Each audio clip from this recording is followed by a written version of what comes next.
संसदीय चुनाव में प्रचंड बहुमत हासिल करने वाले मालदीवियन राष्ट्रपति मोहम्मद मुइज़ू ने चीन के इशारे पर भारत विरोधी एजेंडे पर काम करना शुरू कर दिया है। सबसे पहले वो मालदीव के संविधान में संशोधन करेंगे। इसकी वजह है मुइज़ू को राष्ट्रपति के फैसलों पर संसद की दखलंदाजी नहीं चाहिए।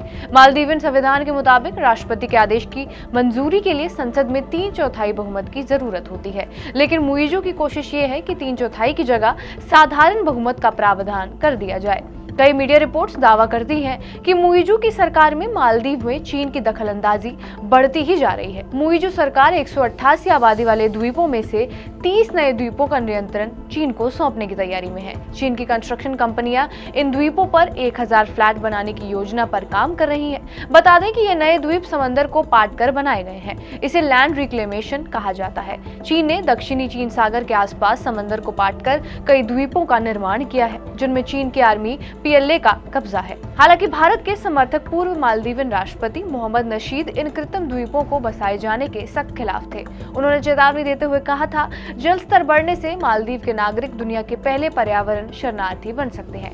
नशीद ने मालदीव के लोगों को इन कृत्रिम द्वीपों पर बसने के बजाय भारत, श्रीलंका या ऑस्ट्रेलिया में जमीन खरीदने को कहा था, लेकिन अब मालदीव में मुइज़ू सत्ता में है। मुइज़ू ने सत्ता में आते ही लैंड रिक्लेमेशन के काम को आगे बढ़ाया और अब चीनी कंपनियां इन द्वीपों पर पहले चरण में 1000 फ्लैट बनाने जा रही हैं। अंतर्राष्ट्रीय मामलों के जानकारों का मानना यह है कि भारत की खिलाफत करने वाले मुइज़ू श्रीलंका और पाकिस्तान की तरह चीन की डेबिट ट्रैप में फंसते जा रहे हैं। मालदीव पर इस वक्त 54,186 करोड़ रुपए का विदेशी कर्ज है। वर्ल्ड बैंक की रिपोर्ट कहती है साल 2026 तक मालदीव को 9000 करोड़ का विदेशी कर्ज चुकाना है। इसके लिए मुइज़ू ने इस्लामिक बॉन्ड के जरिए 4200 करोड़ रुपए जुटाने का प्लान बनाया है। मालदीव तुर्की और सऊदी अरब से इस्लामिक बॉन्ड खरीदेगा।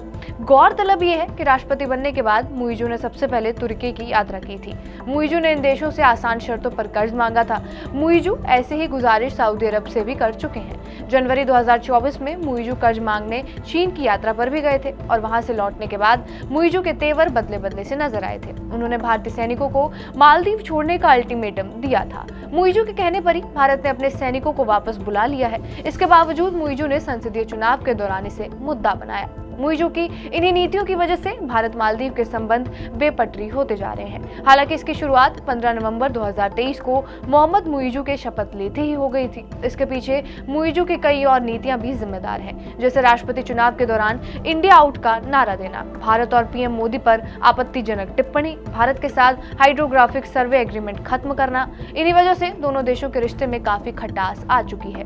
भारत में #बॉयकॉट मालदीव ट्रेंड हुआ और मालदीव जाने वाले भारतीय पर्यटकों की संख्या में कमी देखी गई, जिसके चलते मालदीव का टूरिज्म सेक्टर कमजोर हुआ और टूरिज्म पर डिपेंड मालदीव की इकोनॉमी को बड़ी चपत लगी। इसके बावजूद भी मुइज़ू जिनपिंग के इशारों पर भारत की मुखालफत से बाज नहीं आ रहे हैं। बहरहाल आपका इस वीडियो पर क्या कुछ कहना है हमें कमेंट बॉक्स में जरूर बताएं। बाकी देश और दुनिया की तमाम बड़ी खबरों के लिए बने रहे हमारे साथ TV9 डिजिटल पर।